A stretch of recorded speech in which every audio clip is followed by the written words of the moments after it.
Hello friends, मैं हूं शिफाली गिरधरवाल और आप देख रहे हैं कंसल्टीज विद क्लियर टेक्स। आज की वीडियो में मैं कुछ इंपॉर्टेंट पॉइंट्स जो इस वक्त बहुत परेशान कर रहे हैं टैक्स पेयर को वो रेज़ करना चाहती हूँ। और मैं आप लोगों से ये ज़रूर कहना चाहती हूँ कि अगर आप लोग इन सब चीज़ों से सहमत हैं तो इस वीडियो को आप ज़्यादा से ज़्यादा शेयर करें। साथ ही इन पॉइंट्स को आप अपने ट्विटर अकाउंट्स के थ्रू ट्वीट करके भी शेयर करें ताकि गवर्नमेंट तक ये चीज़ कम्युनिकेट हो सके कि पिछले जो कुछ चेंजेस आए हैं या जो हमारी भी इकोनॉमिक कंडीशन है हमारी देश की, हमारी इंडस्ट्रीज़ की, उसके हिसाब से जीएसटी कुछ प्रोविजंस के अंदर चेंज आना बहुत बहुत ज़रूरी है और वो चेंजेस अब गवर्नमेंट को लाने चाहिए। तो उसी की रिकमेंडेशंस हैं जो मैं शेयर कर रही हूँ। ये रिकमेंडेशन हम लोग रिटर्न में भी भेजने की कोशिश करेंगे उनको, लेकिन आप लोग जितना ज़्यादा ट्वीट करके और शेयर करके उसको पहुँचाओगे, जनरल पब्लिक का उसको सपोर्ट मिलना बहुत ज़रूरी है। सबसे पहली चीज़, इस वक्त बहुत सारी इन लोग हैं जो नया नया काम कर रहे हैं, नए नए छोटे छोटे बिजनेसेस डाल रहे हैं और यहाँ पे बहुत ज़रूरी है कि जो डिपार्टमेंट के कंप्लाइंसेस हैं वो उनको थोड़े से रिलैक्सेशन दी जाए ताकि वो लोग अपने बिजनेस डालने से डरे ना। आजकल टैक्स पेयर को क्या हो गया, उसको रजिस्ट्रेशन लेने से इतना डर लगता है, उसको लगता है एक बार रजिस्ट्रेशन ले लिया तो क्या होगा, और एज ए कंसल्टेंट हमें बताना पड़ेगा कि यार तुम अगर रिटर्न तुमने मिस कर दी, तुमने नहीं फाइल की तो तुम पे लेट फीस लगेगी। फिर वो कहते हैं कि अच्छा अगर मेरा बिजनेस ही नहीं हुआ तो, पर अनफॉर्चुनेटली हमें कहना पड़ता है कि नहीं बिजनेस हुआ तो भी तुम्हें लेट फीस पे करनी पड़ेगी। तो यहाँ पे ये एक बहुत बड़ी टेंशन है। और अब जब आपने अपना नया सिस्टम इंट्रोड्यूस कर दिया है कि भाई GSTR 1 फाइल होती है, आपकी IFF है, उसके थ्रू आपको इनवॉइसेस शुरू में पता चली जाते हैं। तो जिस टैक्स पेयर ने, मतलब उनका कंसर्न ये था कि भाई किसी ने ITC बांट के और वो चला गया और फिर वो मिला नहीं उनको, तो उनको तो उसको ढूंढने में प्रॉब्लम होगी। तो जो टैक्स पेयर की छोटी छोटी अमाउंट है जो रिटर्न फाइल नहीं कर पाए, उनके लिए एटलीस्ट लेट फीस उनकी रिमूव होनी चाहिए। It's a huge hardship. अगर आपको सबकी नहीं लेट फीस रिमूव करनी है तो आप इतना कर सकते हो कि जिन लोगों की टर्नओवर 5 करोड़ रुपए से ज़्यादा है उनकी आप लेट फीस बना के रखो, लेकिन जिन टैक्स पेयर की टर्नओवर 5 करोड़ रुपए से कम है, मैं ये चीज़ बोलूँगी जो लोग गुड्स के बिजनेस में है उनके लिए 5 करोड़ टर्नओवर कुछ भी नहीं होती। क्योंकि 5 करोड़ टर्नओवर पे अगर उसका मार्जिन मान लीजिए 10% भी है तो 10, चलो मैं 20% ले रही हूँ, तो मुश्किल से 1 करोड़ होगा जो उसका मार्जिन है, प्रॉफिट की बात नहीं कर रही हूँ। उस मार्जिन के साथ में उसने कुछ अपना स्टाफ रखा होगा, वो कहीं पे कोई रेंट पे कर रहा होगा। क्योंकि आजकल तो अगर आपका प्रीमाइस प्रॉपरली रेंटेड नहीं है तो GST वाले आपको रजिस्ट्रेशन देने को भी तैयार नहीं होते। जबकि इंडिया में इतनी सारी प्रॉपर्टीज़ हैं जिनकी कोई रेंट डीड नहीं है, जिनके ठीक से कोई डॉक्यूमेंट्स भी नहीं है, लेकिन वहाँ पे भी एक टैक्स पेयर इतना प्रॉब्लम फेस करता है कि उसने जैसे तैसे करके किसी से NOC लेके मान लो स्पेस अपने लिए सर्च भी कर लिया। या अब एक ये भी प्रॉब्लम है कि जो लोग शेयर्ड स्पेसेस में जाके एक सीट परचेज कर लेते हैं, आपको पता है कि जैसे 4-5 हज़ार रुपये में आजकल एक सीट मिल जाती है आपको। तो जो नए नए एंटरप्रेन्योर्स हैं जिनके पास अभी टीम नहीं है, वो लोग अपना एक सीट वहाँ पे लेके उस पर जाके बैठ के अपना काम कर रहे हैं सिस्टम पे, तो उनको भी रजिस्ट्रेशन लेने में काफ़ी प्रॉब्लम आती है क्योंकि वो कोई प्रॉपर डॉक्यूमेंट उसका नहीं दिखा पाते। तो यहाँ पे GST को थोड़ा सा अपने आप को अपडेट करना है कि जैसे यार इंडस्ट्री की नीड अपडेट हो रही है उस तरीके से आप भी अपने प्रोविजंस को अपडेट करो। तो ऐसे लोगों को फिर लेट फीस का डर और उनको रजिस्ट्रेशन में प्रॉब्लम क्रिएट करना, ये बिजनेसेस को बहुत हैम्पर करेगा। क्योंकि इतने सारे लोग जो नए नए छोटे छोटे बिजनेसेस स्टार्ट कर रहे हैं इस तरीके से, तो क्या होगा, एक तरफ अपने बिजनेस में स्ट्रगल कर रहा है, उसकी सेल नहीं हो रही, वो परचेज अपनी कैसे कैसे मैनेज कर रहा है, स्टाफ पता नहीं कैसे कैसे मैनेज कर रहा है, और ऊपर से उसको एक ये टेंशन कि मेरी लेट फीस ही इतनी इकट्ठी हो जाएगी, पता चलेगा मेरा दिवाला ही निकल गया, मैं थोड़ा बहुत प्रॉफिट मैंने साल भर में कमाया भी मेहनत करके वो मेरा इधर चला गया। तो यहाँ पे मेरी बहुत ही हाथ जोड़ के रिक्वेस्ट है CBIC से कि प्लीज़ आप लोग कम से कम जो छोटे बिजनेसेस हैं, जो न्यू कॉमर बिजनेसेस हैं, उनके लिए प्लीज़ लेट फीस माफ़ करो एटलीस्ट 2 साल तक, 3 साल तक, और जिनकी 5 करोड़ से कम टर्नओवर है उनकी भी लेट फीस माफ़ कीजिए। सेकंड चीज़ है जो मैंने अभी ऑलरेडी डिस्कस भी कर ली है थोड़ी सी, कि रजिस्ट्रेशन प्रोसेस को प्लीज़ थोड़ा स्मूथ बनाओ।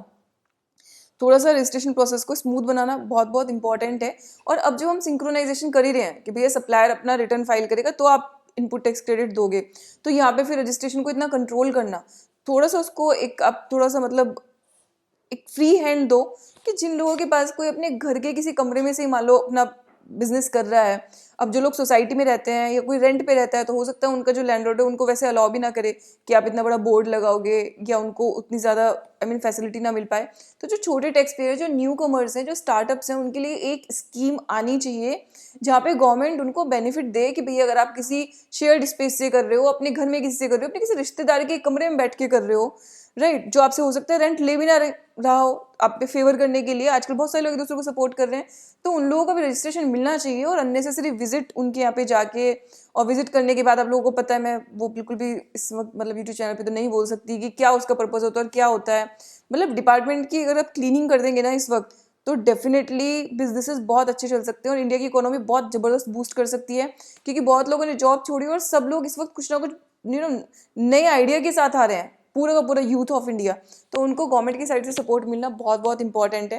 थर्ड, जो रिफ़ंड है वो रिफ़ंड का प्रोसेस ज़्यादा स्मूथ होना चाहिए और रिफ़ंड के लिए किसी भी तरह के कोई भी चार्जेस रिमूव करने चाहिए। जिसका हक है रिफ़ंड लेने का, प्लीज़ उसको बिना किसी हैसल के रिफ़ंड दो। और मैं तो चाहती हूँ गवर्नमेंट इस चीज़ पे कोई बैन करे कि किसी की अगर रिफ़ंड है, आपने जो सब कुछ ऑनलाइन कर दिया है, तो जो हियरिंग है अपील वगैरह की रिफ़ंड के केसेस की, वो भी आप ऑनलाइन कराओ। तो ये जो विजिट है ना डिपार्टमेंट के अंदर, ये विजिट सबसे ज़्यादा परेशान करती है, क्योंकि विजिट का मतलब क्या होता है कि जो आपका ऑफिसर है वो फिर टैक्स पेयर को अपने हिसाब से इन्फ्लुएंस करने की कोशिश करता ही है। अब मैं इम्प्लाइड है बहुत कुछ, आप लोग समझ सकते हैं मैं किस बारे में बात कर रही हूँ। तो ये नेक्स्ट इंपॉर्टेंट चीज़ है जो इस वक्त जीएसटी के अंदर चेंज होनी चाहिए। और जो रजिस्ट्रेशन है उनकी जो अननेसेसरी विजिट्स हो रही हैं, या उनको जो आप आजकल क्या होगी, हर एक रजिस्ट्रेशन में वो लोग कुछ ना कुछ निकाल देते हैं, तो वो चीज़ भी एकदम थोड़ी सी कंट्रोल होनी चाहिए। तभी टैक्स पेयर ठीक से अपना बिजनेस कर पाएगा। और ये जो मैंने कुछ चीज़ें यहाँ पे पॉइंट आउट की हैं, they are very very important, ताकि टैक्स पेयर को ये लगे कि हाँ, जब मैं नया बिजनेस शुरू करूँगा तो बिना किसी टेंशन के गवर्नमेंट और टैक्स डिपार्टमेंट मुझे सपोर्ट करेंगे। उसको ये ना लगे कि अच्छा गलती से एक तो मेरा बिजनेस नहीं चला है, मेरे साथ कोई मेडिकल इमरजेंसी आ गई, बंदे के साथ कुछ उल्टा सीधा हो गया और गलती से उसकी रिटर्न पेंडिंग होती चली गई, तो पता चला कि उसकी तो लाइफ की कमाई जो है उसी के दिवाले में निकल गई। तो ये बहुत इंपॉर्टेंट है इस वक्त टैक्स पेयर को भरोसा देना। और मेरी बहुत ही हाथ जोड़ के रिक्वेस्ट है ये मिनिस्ट्री से भी, फाइनेंस मिनिस्ट्री से और सीबीआईसी से, डिपार्टमेंट से, कि प्लीज़ आप लोग एटलीस्ट इस वक्त पैंडेमिक के टाइम पे जब दोबारा लॉकडाउन होने की कंडीशन आ गई है, आप लोग प्लीज़ बिजनेसेस को सपोर्ट करो। इस वक्त मैं तो बोलूँगी कि करप्शन बहुत उल्टा ऊपर जा रहा है बजाय नीचे आने के। तो गवर्नमेंट को मैं इस चीज़ की तरफ ध्यान दिलाना चाहती हूँ कि प्लीज़ बिजनेसेस को सपोर्ट करो, स्मॉल बिजनेसेस को। तभी हम लोग चाइना को बीट कर पाएंगे, तभी हम लोग सोच भी पाएंगे कि हाँ, हमारी अपनी भी एक अच्छी मैन्युफैक्चरिंग या अपनी एक अच्छी इंडस्ट्री हमारी डेवलप हो सकती है। तो इस वक्त इंडस्ट्री को कंट्रोल की नहीं, इस वक्त उन्हें रिलैक्सेशन की ज़रूरत है। तो वो रिलैक्सेशन सेंट्रल गवर्नमेंट की तरफ से आना चाहिए। कुछ स्टेट गवर्नमेंट्स तो फिर भी लाने की कोशिश कर रही हैं। तो इसी के साथ ये वीडियो मैं क्लोज कर रही हूँ। अगर आप इन सब चीज़ों से सहमत हैं तो प्लीज़ इस वीडियो को शेयर कीजिएगा ज़्यादा से ज़्यादा लोगों के साथ। और ये जो पॉइंट्स मैंने आपको बताए, इनको आप लोग ट्विटर के थ्रू भी प्लीज़ ट्वीट कीजिए ज़्यादा से ज़्यादा, क्योंकि जब तक पब्लिक सपोर्ट नहीं दिखेगा तब तक गवर्नमेंट इस पर एक्शन नहीं लेगी। इसी के साथ ये वीडियो मैं क्लोज कर रही हूँ। Thank you so much. अगर आप जीएसटी डिटेल में सीखना चाहते हैं तो फिर आप हमारा कोर्स उसके लिए ज्वाइन कर सकते हैं। हम अपने कोर्स को अपडेट कर रहे हैं, यानी कि जो नए रिटर्न्स हैं 3B के अंदर जो चेंजेस आ रहे हैं वो सब भी हम उसके अंदर इनकॉर्पोरेट कर रहे हैं डिफरेंट सेशंस के थ्रू। और जो कुछ रिसेंट नोटिफिकेशंस आए हैं उनको भी, साथ ही जो इंपॉर्टेंट केस लॉज अभी तक चल रहे हैं उनको भी हम उसके अंदर कवर करते हैं डिफरेंट सेशंस के थ्रू।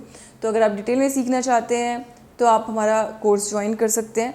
अगर आप बिगिनर हैं, स्टूडेंट हैं, आपको बहुत ज़्यादा ऑलरेडी टैक्सेशन की नॉलेज नहीं है, तो हमारे पास एक स्पेसिफिक कोर्स भी है बिगिनर्स के लिए। आप वो वाला कोर्स जीएसटी को ज्वाइन कर सकते हैं।